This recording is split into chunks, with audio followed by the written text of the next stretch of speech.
Dua prajurit angkatan bersenjata Ukraina tewas setelah menjadi sasaran serangan drone FPV milik militer Rusia di wilayah Krasnolimansk.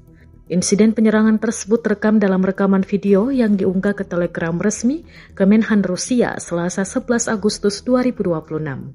Berdasarkan keterangan Kementerian Pertahanan Rusia, dua drone FPV terbang rendah dan bergerak perlahan membuntuti kedua personel Ukraina yang terdeteksi tengah melintas.